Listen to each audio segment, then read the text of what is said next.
Selamat siang, kita berjumpa kembali pada program pembelajaran jarak jauh atau e-learning atas kerjasama jurusan Teknik Informatika Politeknik Negeri Lusmawe dengan jurusan Informatika Universitas Shah Kuala.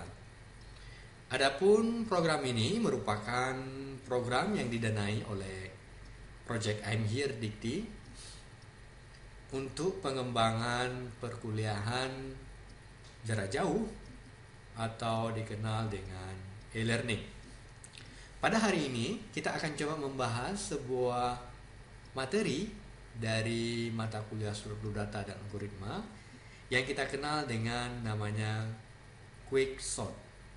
Algoritma pengurutan data cepat dengan nama Quicksort.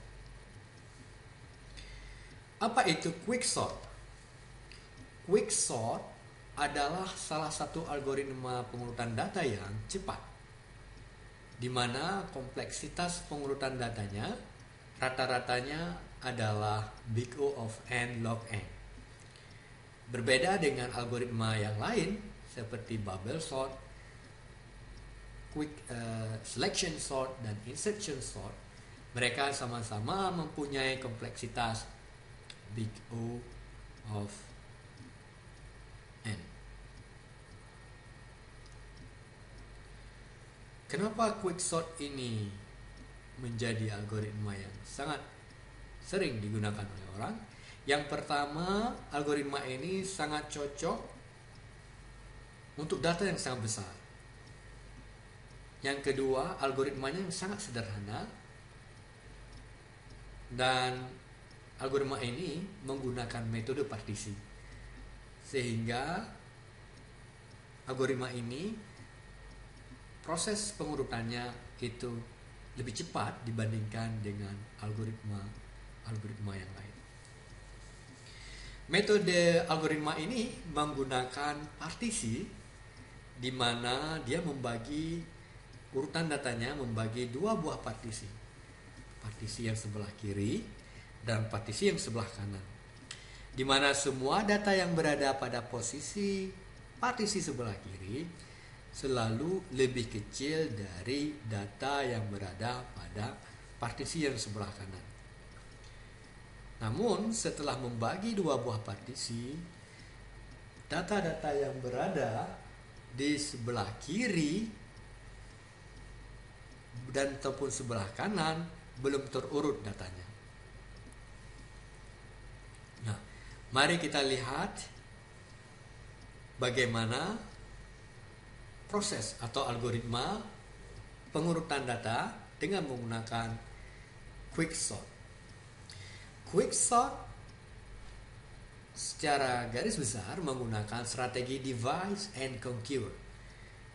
Artinya membagi dan kita selesaikan setiap pembagian itu.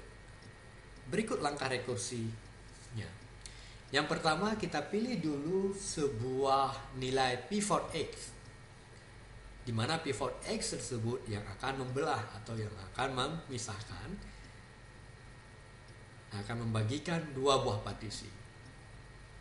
Bagaimana cara menentukan nilai titik pivot? Pivot bisa merupakan nilai tengah dari elemen yang kita mau urutkan, ataupun merupakan nilai sembarangan nilai dari elemen-elemen yang mau diurutkan. Yang kedua, kita akan membacakan data dari ujung kanan ke ujung kiri, maksudnya dari ujung kanan urutan data sampai ke urutan yang kiri, sampai kita temukan data AI-nya lebih kecil daripada X. Artinya kalau dia temukan data X lebih kecil daripada X, itu merupakan berada pada posisi partisi kiri. Yang ketiga, kita baca dari ujung kiri ke kanan, kebalikannya dari yang langkah kedua, sampai kita temukan AJ lebih besar atau sama dengan X, maka dia berada pada posisi yang sebelah kanan. Jika kita temukan data tersebut, maka kita tukarkan nilai AI, kita tukarkan dengan nilai AJ. Artinya AI harus berada pada sebelah kiri dan AJ harus berada pada sebelah kanan. Ulangi proses 2 sampai dengan keempat sampai seluruh data terbagi 2 bagian, di mana bagian sebelah kiri lebih besar, lebih kecil daripada data yang di sebelah kanan. Untuk detailnya, kita akan melihat bagaimana proses kerja algoritma, bagaimana proses pembagian partisi dengan menggunakan quicksort. Yang pertama, terdapat 2 indeks. Kita definisikan 2 buah indeks, I dan J. Dan awalnya indeks I akan menunjukkan elemen pertama di dalam array. Dan J kita tunjukkan pada elemen terakhir di dalam array. Dengan kata lain, indeks I berada pada posisi sebelah kiri dan indeks J berada pada posisi sebelah kanan. Algoritma memindahkan indeks I secara inkremen. Lalu kita pindahkan indeks I itu secara inkremen sampai sebuah elemen yang bernilai lebih besar atau sama dengan nilai pivot X ditemukan. Jika I menemukan nilainya lebih besar daripada pivot X, maka kita akan berhenti proses inkremennya. Sebaliknya, nilai J akan kita pindahkan dari kanan ke kiri dengan menggunakan decrement. Dia juga akan berhenti waktu saat data J-nya itu lebih kecil daripada nilai titik pivot yang dia temukan. Karena kita tahu bahwa nilai I sudah lebih besar pivot dan J lebih kecil dari pivot, maka kita tukarkan nilai I dan J. Dengan kata lain, sekarang nilai J yang tadi yang sebelah kiri dia lebih kecil daripada pivot berada di sebelah kanan. Yang sebelah kanan dia berada sebelah kiri, dan nilai I tadi yang nilainya lebih besar dari pivot yang berada sebelah kiri, sekarang dia berada pada sebelah kanan. Nah, setelah itu prosesnya kita lanjutkan lagi sampai ketika nilai I-nya sudah lebih besar J, maka algoritma akan berhenti. Algoritma dilakukan rekursif setelah akhirnya kita tahu partisi semua nilai sebelum I elemen pasti dia akan lebih kecil atau sama dengan nilai pivot yang X. Begitu juga sebaliknya, semua nilai setelah J pasti dia lebih besar atau sama dengan pivot daripada X. Kita akan lihat contohnya dengan menggunakan algoritma quicksort. Asumsikan kita memiliki data 1, 12, 5, 26, 7, 14, 3, 72. Datanya belum terurut. Nah, cara mengurutkan menggunakan quicksort, pertama kita tentukan dulu nilai pivotnya. Pivot tadi sudah kita bahas, boleh kita ambil nilai tengah dari urutan nilai tersebut, ataupun kita menentukan nilai sembarang dari urutan titik tersebut. Misalnya kita tentukan di sini adalah nilai tengahnya, pivotnya sama dengan 7. Jadi sekarang nilai pivot 7. Kemudian kita letakkan indeks I pada di sebelah kiri daripada 7 dan indeks J berada pada sebelah kanan titik pivotnya. Nilai I kita inkrementkan, nilai J kita dekrementkan. Lalu kita menemukan data setelah inkremen nilai I, kita temukan nilai I sekarang adalah 12 dan kita tahu 12 merupakan lebih besar daripada J, maka nilai ini calon yang akan dipindahkan ke sebelah kanan. Dan kita tahu bahwa 2 posisi J kebetulan dia itu lebih kecil dari titik pivot dan kita tukarkan nilai 2 dengan 12. Jadi sekarang posisinya adalah 1, 2 dan akhirnya itu adalah 12. Posisinya 12. Kemudian posisi I kita inkrementkan, dia posisi sekarang di 5. Kita tahu adalah 5 lebih kecil daripada 7. Kita inkremenkan lagi dan 6 lebih besar daripada 7, maka ini menjadi salah satu calon yang akan dipindahkan di sebelah kanan 7. Kita lihat J ternyata lebih kecil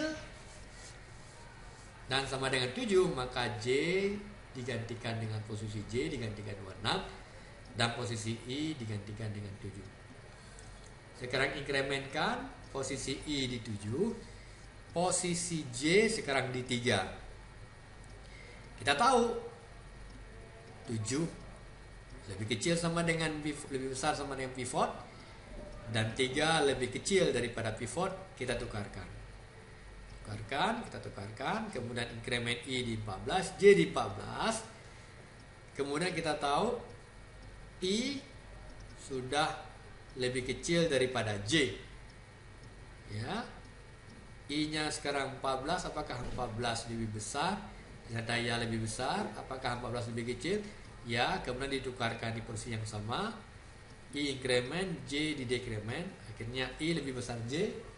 Stop partisi. Oke. Kemudian terbentuklah dua partisi, yaitu partisi kiri dengan data 1, 2, 5, 7, 3.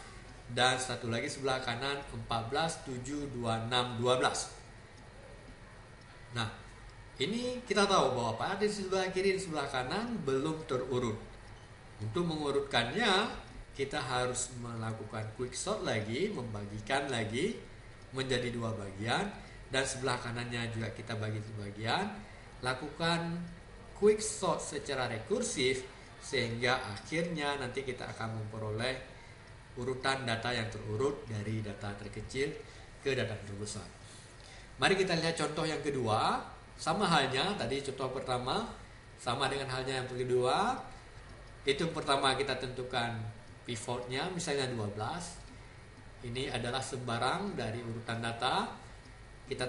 Kita definisikan indeksnya di I di 12, J di 20. Kemudian kita lakukan swap, ya. Kemudian juga kita lakukan partisi menjadi dua partisi. Lalu kita lakukan dua partisi lagi secara rekursif, dan akhirnya kita bisa memperoleh urutan data seperti yang tertera yang ini. Sekarang mari kita lihat bagaimana animasi dari quicksort yang tertera pada slide ini.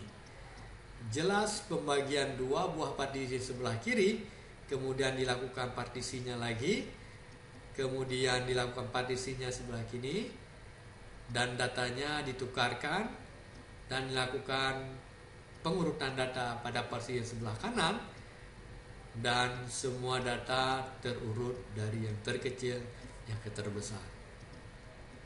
Demikian pembahasan materi kita pada hari ini tentang quicksort. Mudah-mudahan bisa dipahamin dan bisa diimplementasikan algoritma quicksort dengan menggunakan bahasa pemrograman C. Terima kasih.